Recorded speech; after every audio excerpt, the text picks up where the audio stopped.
As leituras nos motivam a abrir o coração às promessas de Deus, que pela cruz de Cristo fez uma aliança eterna conosco. Acolhendo sua palavra, façamos a experiência da luz e da salvação do Senhor. Leitura do livro do Gênesis. Naqueles dias, o Senhor conduziu Abraão para fora e disse-lhe: Olha para o céu e conta as estrelas, se fores capaz. E acrescentou: Assim será a tua descendência. Abraão teve fé no Senhor, que considerou isso como justiça. E lhe disse: Eu, o Senhor que te faz sair de Ur dos Caldeus, para te dar em possessão esta terra. Abraão lhe perguntou: Senhor Deus, como poderei saber que vou possuí-la? E o Senhor lhe disse: Traz-me uma novilha de 3 anos, uma cabra de 3 anos, um carneiro de 3 anos, além de uma rola e de uma pombinha. Abraão trouxe tudo e dividiu os animais pelo meio, mas não as aves, colocando as respectivas partes uma frente à outra. Aves de rapina se precipitaram sobre os cadáveres, mas Abraão as enxutou. Quando o sol já ia se pondo, caiu um sono profundo sobre Abraão. E ele foi tomado de grande e misterioso terror. Quando o sol se pôs e escureceu, apareceu um braseiro fumegante e uma tocha de fogo, que passaram por entre os animais divididos. Naquele dia, o Senhor fez aliança com Abraão, dizendo: Aos teus descendentes darei esta terra, desde o rio do Egito até o grande rio, o Eufrates. Palavra do Senhor.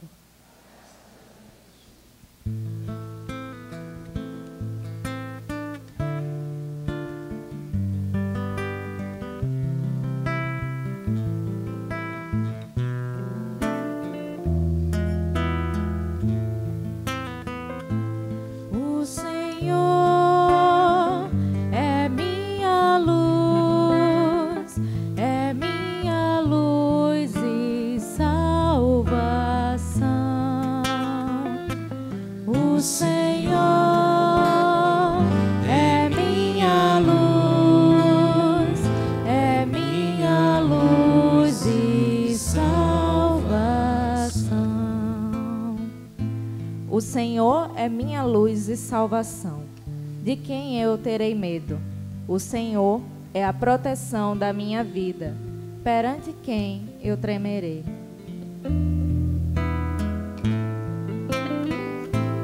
O Senhor é minha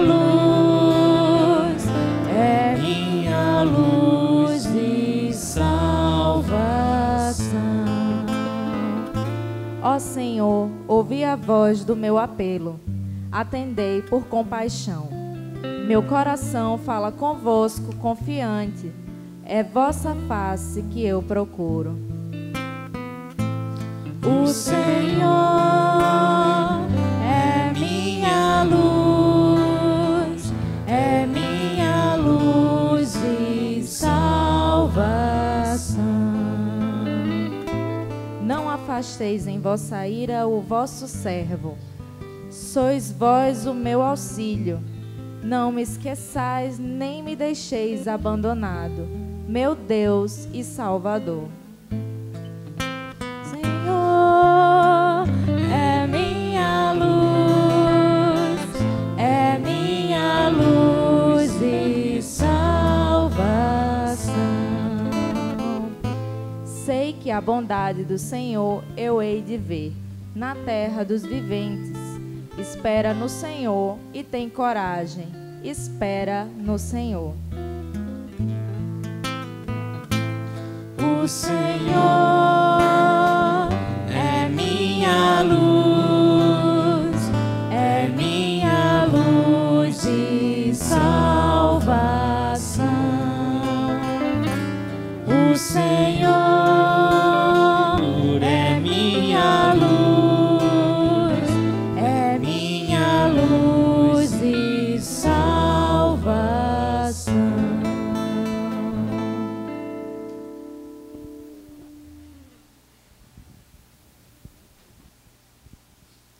Leitura da carta de São Paulo aos Filipenses. Sede meus imitadores, irmãos, e observai os que vivem de acordo com o exemplo que nós damos. Já vos disse muitas vezes, e agora o repito chorando. Há muitos por aí que se comportam como inimigos da cruz de Cristo. O fim deles é a perdição, o Deus deles é o estômago, a glória deles está no que é vergonhoso e só pensam nas coisas terrenas. Nós, porém, somos cidadãos do céu. De lá, aguardamos o nosso Salvador, o Senhor Jesus Cristo. Ele transformará o nosso corpo humilhado e o tornará semelhante ao seu corpo glorioso, com o poder que tem de sujeitar a si todas as coisas. Assim, meus irmãos, a quem quero bem e dos quais sinto saudade, minha alegria, minha coroa, meus amigos, continuai firmes no Senhor. Palavra do Senhor. De pé, aclamemos o Santo Evangelho, cantando o número 8 do jornalzinho. Jesus Cristo, sois bendito, o ungido de Deus Pai. Jesus Cristo, sois bendito, o ungido de Deus Pai. Numa nuvem resplendente fez-se ouvir a voz do Pai. Eis meu filho muito amado, escutai-o todos vós. Jesus Cristo, sois bendito, ungido de Deus Pai.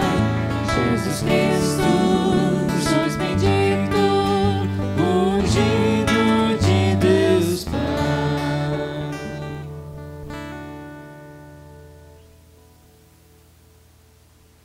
O Senhor esteja convosco. Ele está no meio de nós. Anúncio do Evangelho de Jesus Cristo narrado por São Lucas. Glória a vós, Senhor. Naquele tempo, Jesus levou consigo Pedro, João e Tiago e subiu a montanha para rezar. Enquanto rezava, seu rosto mudou de aparência e sua roupa ficou muito branca e brilhante. Eis que 2 homens estavam conversando com Jesus. Eram Moisés e Elias. Eles apareceram revestidos de glória e conversavam sobre a morte que Jesus iria sofrer em Jerusalém. Pedro e os companheiros estavam com muito sono. Ao despertarem, viram a glória de Jesus e os 2 homens que estavam com ele. E quando estes homens se iam afastando, Pedro disse a Jesus: Mestre, é bom estarmos aqui. Vamos fazer 3 tendas, uma para ti, outra para Moisés e outra para Elias. Pedro não sabia o que estava dizendo. Ele estava ainda falando quando apareceu uma nuvem que os cobriu com sua sombra. Os discípulos ficaram com medo ao entrarem dentro da nuvem. Da nuvem, porém, saiu uma voz que dizia: Este é o meu filho, o escolhido. Escutai o que ele diz. Enquanto a voz ressoava, Jesus encontrou-se sozinho. Os discípulos ficaram calados e naqueles dias não contaram a ninguém nada do que tinham visto. Palavra da salvação. Glória a vós, Senhor. Amado povo de Deus, Nós estamos celebrando a missa do segundo domingo da Quaresma. E mais uma vez nos deparamos com a possibilidade de, com Jesus, buscarmos uma compreensão, um entendimento do que significa estar com Deus. Para essa liturgia, eu me apropriei, assumi duas questões que estão no primeiro domingo colocadas, principalmente no primeiro domingo, a gente vê Jesus que no deserto é tentado. Percebemos claramente o movimento ascendente de Jesus. A partir da sua humanidade, no deserto, que era o lugar privilegiado de encontro com Deus, Jesus nos ensina que através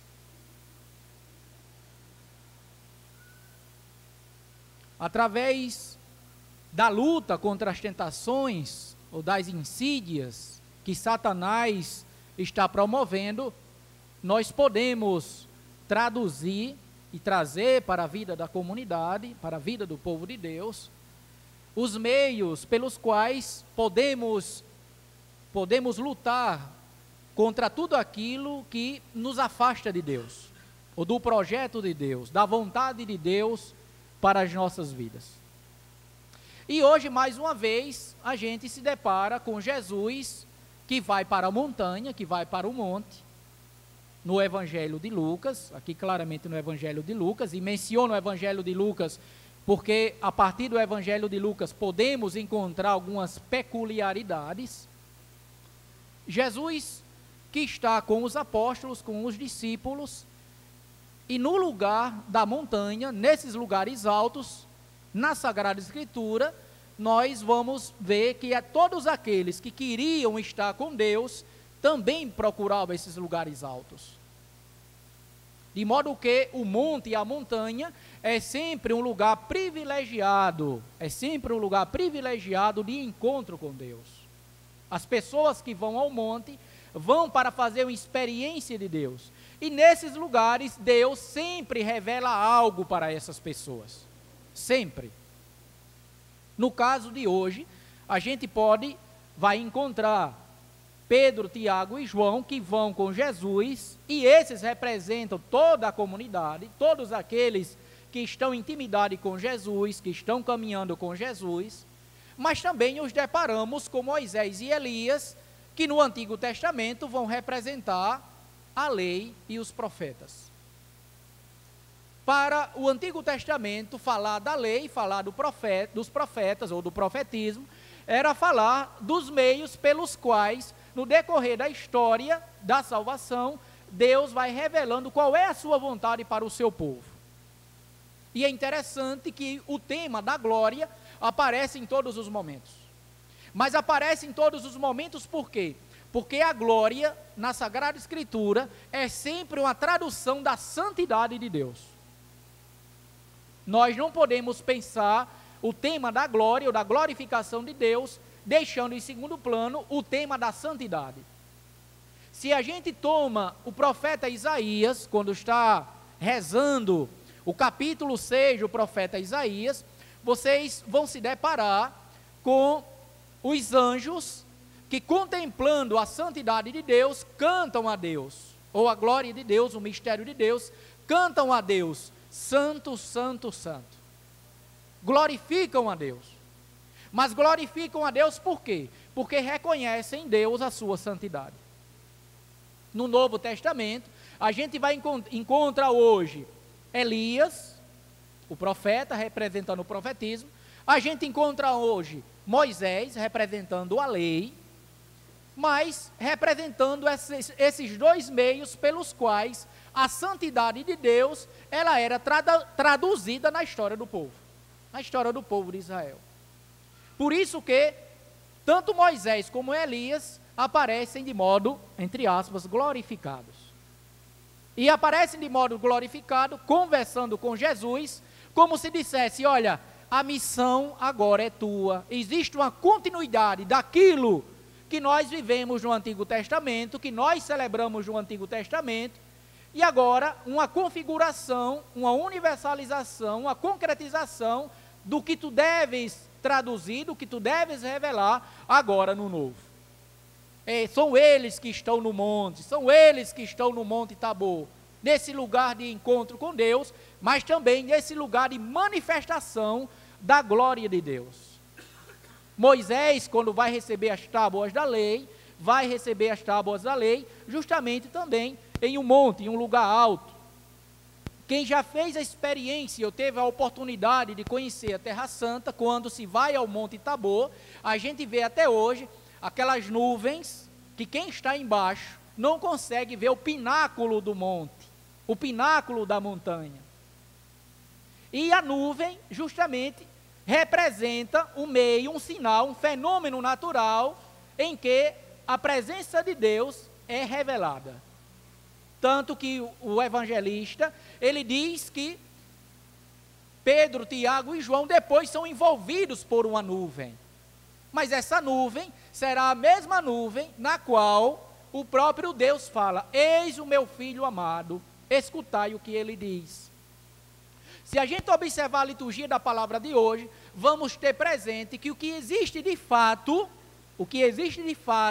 como preocupação do evangelista, é mostrar à comunidade que quando a comunidade é obediente a Deus, é obediente a Jesus, é obediente à palavra de Deus, a comunidade ela é glorificada, ela é transfigurada, a sua feição, a sua face, ela é modificada, porque aquilo que é humano, como nós vimos no último domingo, tem a possibilidade de se tornar divino.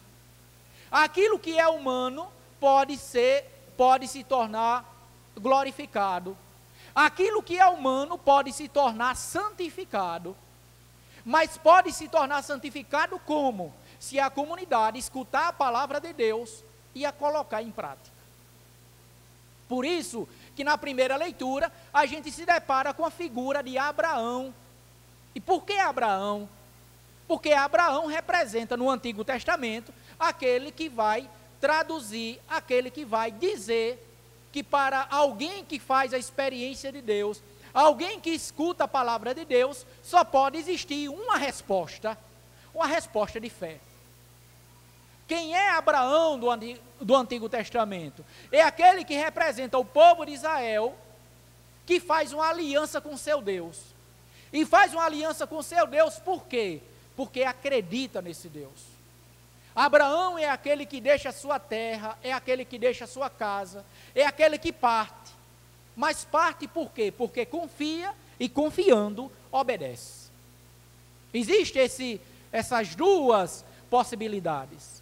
Ele confia e porque confia, obedece. A experiência da obediência é sempre uma experiência de alguém profundamente radicado numa experiência profunda com o amor de Deus. Uma experiência de fé profunda na sua relação com Deus. Por isso que Abraão surge. Abraão aparece na primeira leitura. Ele é apresentado no Antigo Testamento, como em outras oportunidades nós podemos reconhecer que ele é aquele que no Antigo Testamento será o pai da comunidade na fé.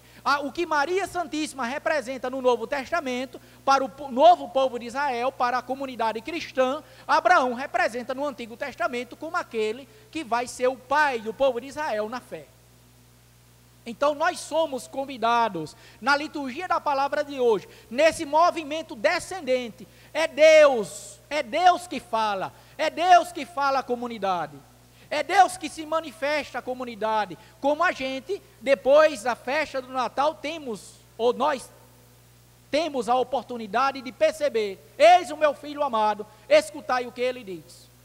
E se nós escutarmos o que o Senhor diz, nós também celebraremos a nossa Páscoa. Faremos a experiência da nossa Páscoa.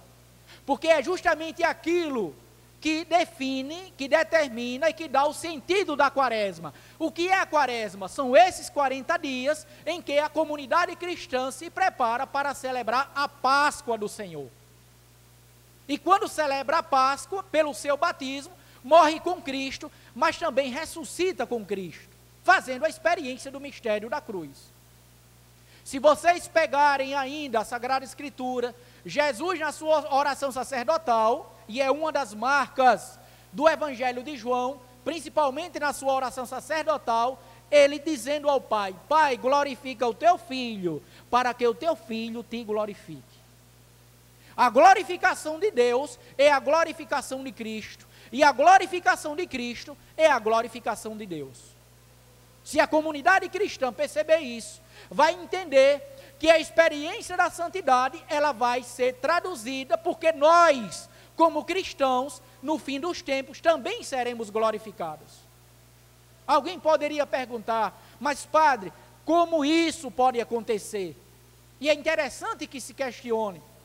É interessante que se questione porque o apóstolo Paulo, escrevendo à sua comunidade de Corinto, no capítulo 15, falando sobre o tema da ressurreição, diz que Jesus, depois de ressuscitado, aparece à comunidade de modo glorificado. O corpo de Jesus, ele aparece de modo glorificado. Ou seja, depois da Páscoa, depois da ressurreição, Jesus, ele assume a forma da plenitude da santidade de Deus, que é aquilo que nós esperamos. É o mistério da encarnação que se planifica, mas se planifica só por causa da encarnação? Não. Se planifica porque Cristo, que morre e ressuscita, é aquele que é glorificado pelo Pai. É aquele que assume a santidade plena de Deus, para que nele nós também possamos ser glorificados. Ou mais propriamente, nós também possamos ser santificados. Por isso que o tempo da quaresma é um tempo mediano que deve nos levar ao que é essencial da vida cristã. O que é essencial da vida cristã? Qual é o grande chamado da vocação cristã? A vocação cristã, por excelência, ela se concretiza quando a comunidade faz a experiência de santidade. E como é que a comunidade faz a experiência da santidade? Vivendo já agora, no tempo presente, a palavra de Deus. Escutando o convite que o próprio Deus faz: eis o meu filho amado, escutai o que ele diz. E como é que a comunidade dá essa resposta? Tendo as mesmas atitudes de Abraão. Tendo as mesmas atitudes de Abraão. Sendo obediente, acreditando radicalmente na palavra de Deus. Então, essa é um pouco a roupagem dessas 2 semanas, as quais nós estamos tendo a oportunidade de rezar. O primeiro movimento, o movimento descendente, é da humanidade tentada a se afastar de Deus para Deus. Como é que a humanidade pode fazer isso? Vencendo tudo aquilo que nos afasta de Deus. No segundo domingo da quaresma, nós temos esse movimento descendente. É o próprio Deus que fala a essa humanidade que pode se transfigurar. E como é que a humanidade se transfigura? Ela toma forma de Deus, ela toma forma cristã, se ela procurar escutar a palavra de Deus e colocá-la em prática. Então é um retiro, é um caminho que nós estamos fazendo, um caminho que exige de nós também um testemunho prático de atitudes. O Papa Francisco escreveu recentemente a sua exortação apostólica chamada Gaudete et Exultate. Ou seja, alegrai-vos e exultai. Alegrai-vos e exultai como? Vivendo o Evangelho. Como é que o cristão pode fazer a experiência da alegria? Se a comunidade viver o Evangelho. Se a comunidade viver a palavra de Deus. Na prática, na relação com o outro. Então essa comunidade, ela vai fazer a experiência da transfiguração do Monte Tabor. A experiência dos apóstolos. A experiência dos discípulos. E no tempo da quaresma a gente tem a oportunidade, na nossa igreja do Brasil, de celebrar a campanha da fraternidade, que esse ano tem como tema fraternidade e políticas públicas, e o lema: serás libertado pelo direito e pela justiça. Não existe transfiguração dentro da comunidade cristã que não esteja pautada também sobre a busca do direito e da justiça. Nós não podemos pensar a quaresma só como uma experiência espiritual. Ela é uma experiência espiritual, mas que tem que ter ressonância dentro da comunidade, dentro da sociedade. Quem é cristão, ele deve buscar também a fraternidade, ele deve testemunhar a fraternidade. Mas ele também tem que lutar pela justiça, lutar por políticas públicas, lutar pela segurança, lutar pelo cuidado com os idosos, lutar pelo cuidado na relação com as crianças, lutar contra a desigualdade social, lutar contra a fome. Por isso que as políticas públicas, que devem ser políticas de Estado, não só de governo, não é só de partido A, de partido B, de Bolsonaro, nem de Lula, mas tem que ser política de Estado, ou seja, o Estado brasileiro, e nós cristãos temos que lutar a favor disso. Devemos fazer com que a educação, a dignidade humana, a segurança pública, a saúde seja garantido para todos, não só para um grupo. Nós não podemos estar dentro de uma igreja com medo de pessoas que aparecem de determinados lugares sem a gente saber quem é. Porque hoje estamos tendo medo que alguém chegue dentro de uma escola, dentro de uma igreja, e de repente comece a assassinar as pessoas, matar as pessoas. Isso tem a ver com todos nós. Isso tem que ser uma busca, uma conquista de todos nós. E nós cristãos não podemos ser indiferentes. Nenhum de nós. Temos que lutar sim, temos que buscar sim. Por causa de partido político? Não. Porque somos cidadãos. E todo bom cristão é um bom cidadão. Todo bom cidadão é um bom cristão. Por isso que a campanha da fraternidade, ela precisa ser celebrada, vivida por todos nós que compomos a comunidade cristã católica na Igreja do Brasil. Que Deus nos abençoe, nos proteja e rezemos por todos aqueles que sofrem porque o Estado não proporciona nem promove políticas públicas que garantam a todos o direito e a justiça. Assim o seja. Amém. Parabenizar e agradecer aos catequistas dos pequeninos, viu? Parabéns. Uma bonita salva de palmas aí para os nossos catequistas. Parabenizar os pais que trazem seus filhos. Eu acho muito significativo os pais trazerem seus filhos e estarem celebrando com seus filhos a Santa Eucaristia Dominical. Parabéns, parabéns ao ministério, parabéns ao povo de Deus que celebrou de um modo tão digno a Santa Eucaristia. O Senhor esteja convosco. Ele está no meio de nós. Abençoe-vos o Deus Todo-Poderoso, o Pai, o Filho e o Espírito Santo. Uma abençoada semana para todos. Ide em paz e o Senhor vos acompanhe. Amém, graças a Deus. Nosso cântico final. Parabéns, povo de Deus.